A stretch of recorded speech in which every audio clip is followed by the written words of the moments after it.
What's up guys, Patrick here from Top Tier Gaming, and today I'm coming at y'all with a deck profile for a deck I played today at our Lightning Overdrive Sneak Peek.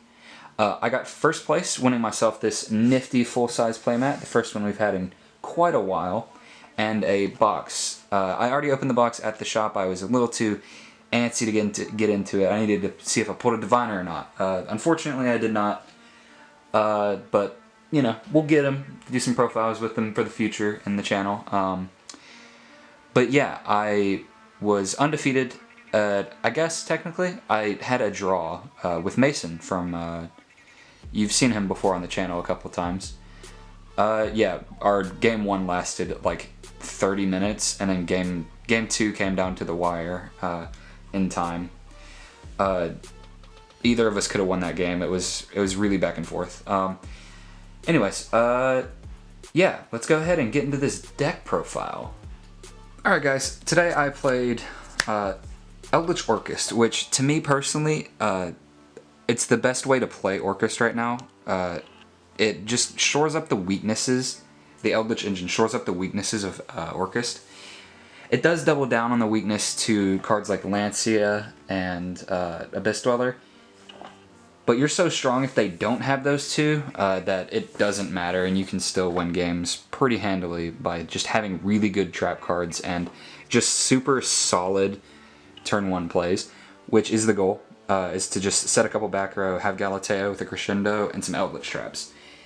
It's just the game plan, and we gotta follow it. Purple cards are really good in this current meta. If you can't tell, pretty much every deck is playing them except Dragon Link. So yeah, going into the future, Lancey is going to become very prevalent in the meta, so this deck might take a backseat just because it's additional weakness to it. But honestly, your trap cards make up for it enough where you can just set some purple cards and say, cool, I'll get you next turn. Alright guys, let's get on into this main deck. Alright, starting off, we have Triple Girsu, the probable best card in this deck. He sets up so many of your plays, and it's just such a good card to draw. If you draw this card, your win rate has to go up like 10 to 20%. It's actually insane. Next, we have 2 Nightmare. I like playing 2. I've seen lists play just 1, but I just play a higher lineup of Orcust monsters. And then I play 2 Simple Skeleton and 1 World Wand. Oop, that's a bit of a glare. And 1 World Wand. So yeah, that's the Orcust package for the main deck monsters. We just run 7. Right? Yeah, 7. I can count. I'm a big boy. Wait. That's not 7.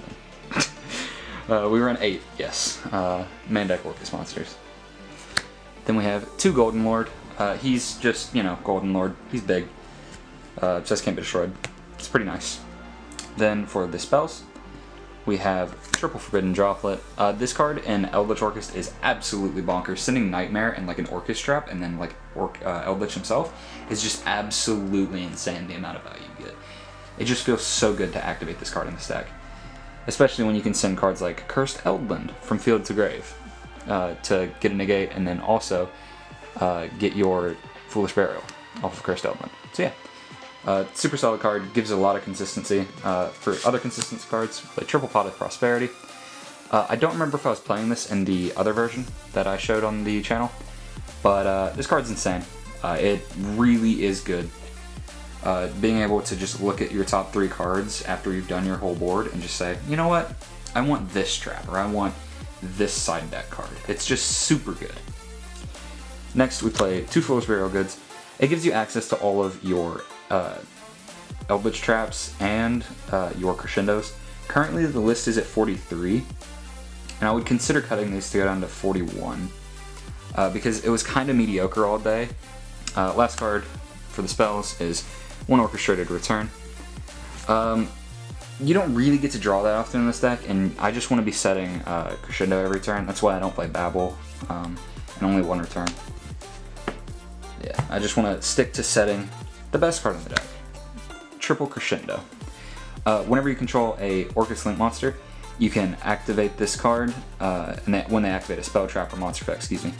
Negate the activation. If you do, banish it. Which is just a very solid effect. That's all we use this card for the longest time. And I have a top 8 deck profile from, you know, before basically all this happened, end of beginning of 2020, excuse me, where I said I only play one Crescendo, all you'll ever need. I look like a fool now for saying that because this card is absolutely bonkers. Trap cards have just become so good that having a searchable counter trap is just so damn good. Like, it's really insane how solid it is. And also, whenever you have this card in grave, you can banish it to add a Dark Machine that is banished or in your deck to your hand. You can't special summon anything but Dark Machines for that turn, but most of the time you don't need to because you can just go into Link Plays and set up your board, which is just a very solid effect. Next, we have the Eldritch package. Starts with triple Scarlet Sanguine. It's kind of the iconic Eldritch trap because it just gets him on board. Next, we have triple Conquistador. Pops a card. It's very solid. I used this today to out Mystic Lion, and it was just very solid. Good card. Would recommend. Then I play triple Hokaro. This is a lot of Hokaro. It would be fun to cut this down to 2, I think. But after turn 1, it does become far better than Conquistador in a lot of matches. It just really depends on the matchup.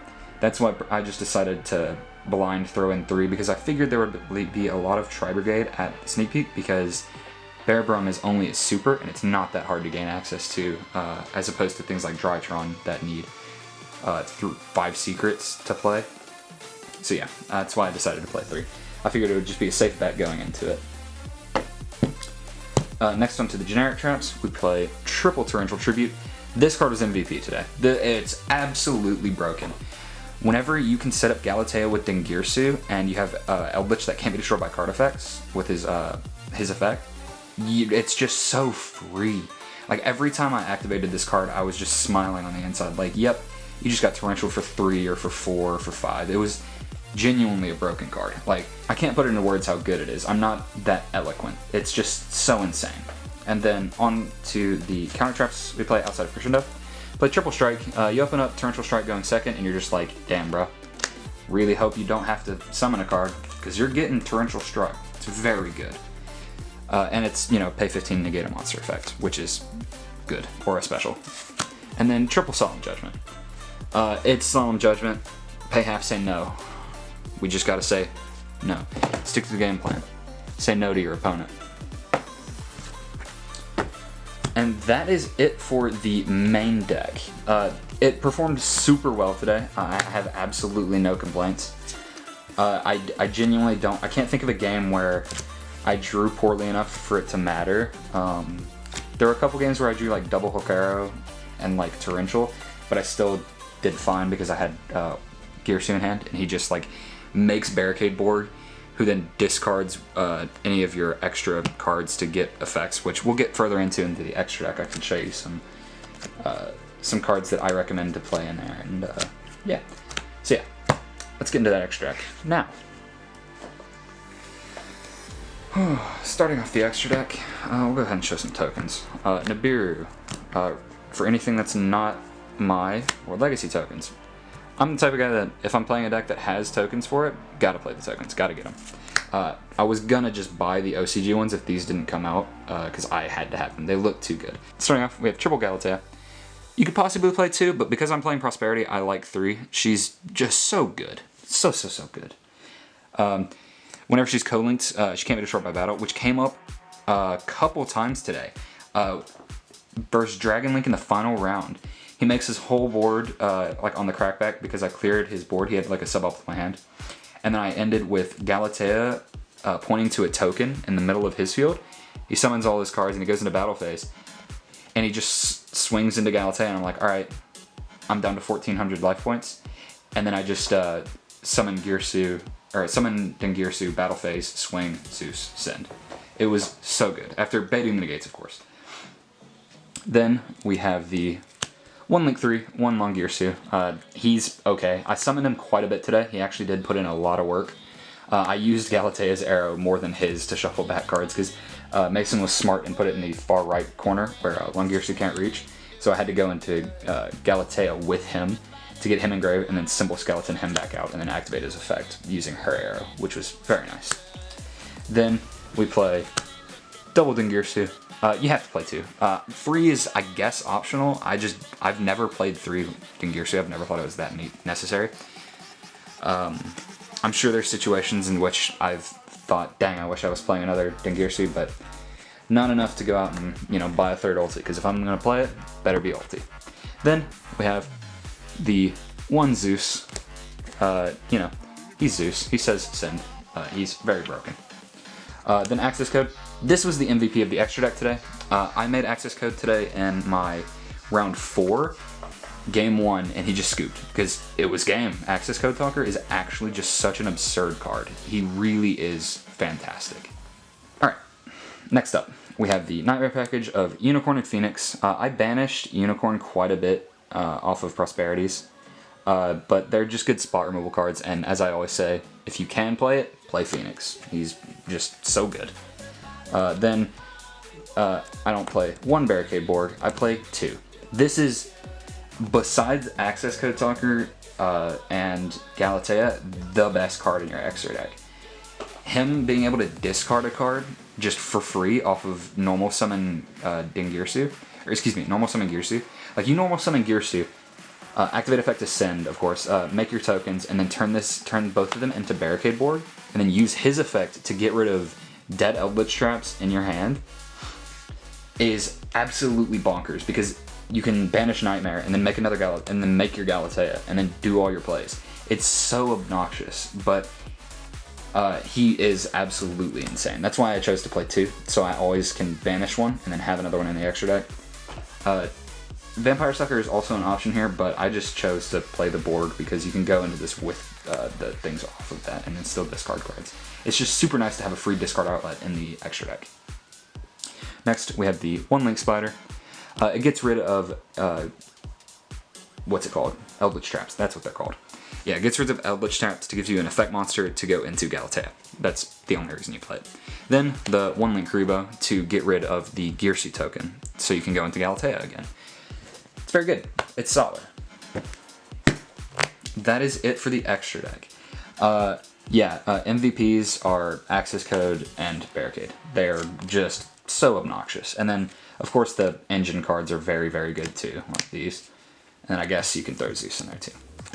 These are just such solid cards. I cannot recommend shelling out the money to pick up the Access Code and the Zeus. They more than pay for themselves in utility. They're just absolutely bonkers cards. Alright, next up, we're going to go into the extra deck. This is where things get a little spicy dicey. Alright, so I expected a lot of Tri Brigade, and I was kind of right. We had, I think, 3, and we also had a bunch of Dino, which they got hit by Proxy, which was very nice. By my side deck. Actually, let's go ahead and get rid of the bad card. I played Nibiru. It's Nibiru. It can just win you games for free. So, yeah, gotta play it, I feel. Then I play Triple Lancia. Yeah, stop playing the game. That's what this card says. You're just gonna take a pause. And then, probably the spiciest card in my extra deck, a card that I am a huge proponent of, and I am so glad to be able to play it again, Chaos Hunter. This card is absolutely butts to nuts broken in this deck. Being able to discard Eldritch Traps or discard dead Orcust in your hands to special summon this card, and then it locks your opponent out of vanishing, like, come on, man. On a 25 body, it's so good. It's actually just so good. Tri Brigade, I don't know if they have an out to this after they've like linked off their Dryden. It's so good.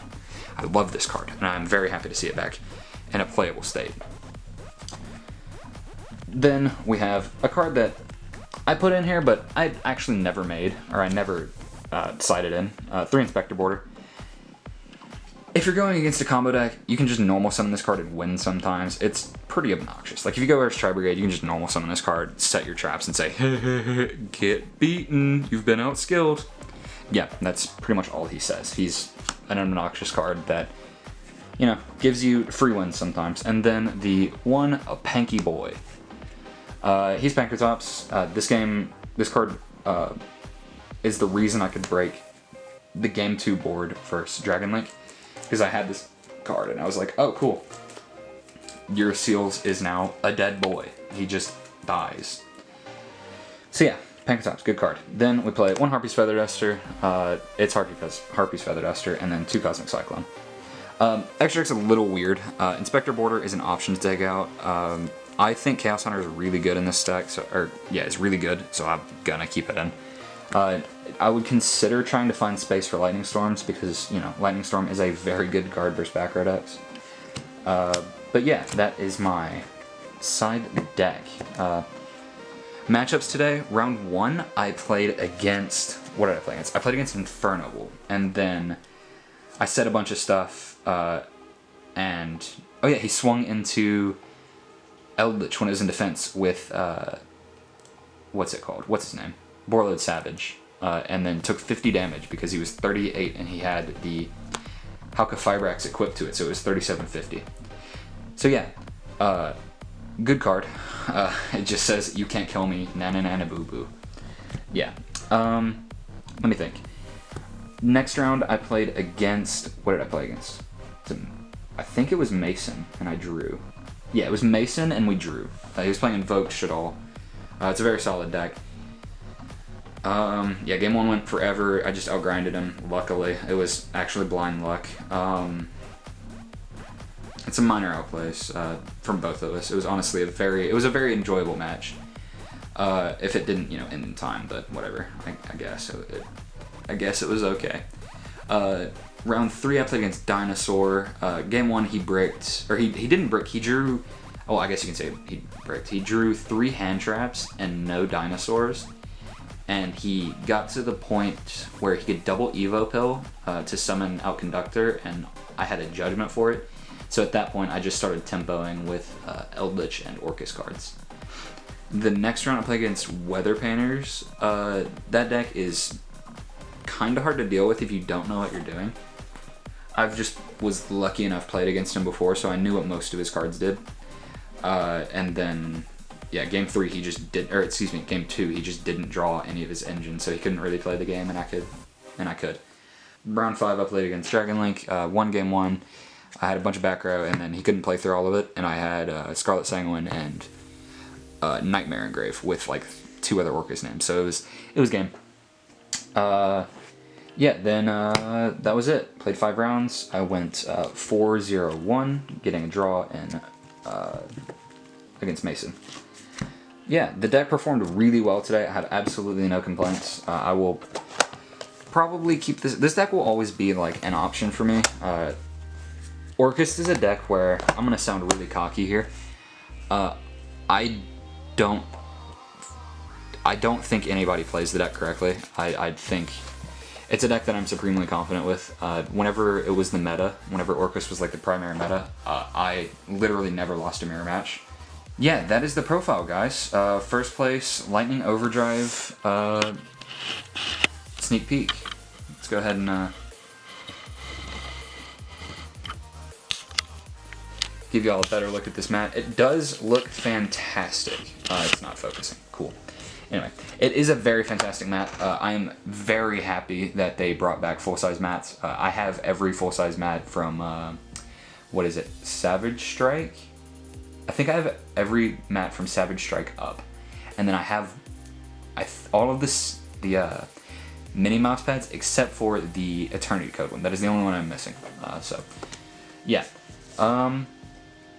Yeah, go ahead and leave a like, leave a subscription down behind, click the bell. I know it's really cheesy and it feels weird to, you know, like shill out like that, but it really does help us. We are a pretty small channel, so all of the support we can get is very appreciated. Join our Discord, follow our Twitter. Discord, we have a section called Med Deck. It looks like Medium Deck, but it was supposed to be like Medic, but Med Deck. So if you have any deck profiles, or excuse me, decks that you want like small tips on, we're not going to do full in-depth, you know, breakdowns of your deck. You can throw it in there, and then Aaron or I and some of the community members can give suggestions for it, for cards that you might want to play. On our Twitter, we don't really do anything on there because we don't have much of a following, but once we do get something going there, I'm sure we'll have, you know, some stuff in the future, so make sure you're in early. Oh, you get to see the dumb stuff I buy. Whenever I buy like nifty cards or or dumb things that I just think are pretty cool, I go ahead and post it on Twitter. Yeah, such as my most recent purchase. This Bandai Red Eyes Black Dragon. I don't know why I just forgot what his name was, but yeah, it's a pretty cool card. It's just a little collector's item. But yeah, follow, you know, all the things I've said before, and in the comments, tell me what your favorite machine deck is, if you were here and you are still listening. Thanks, guys. Bye.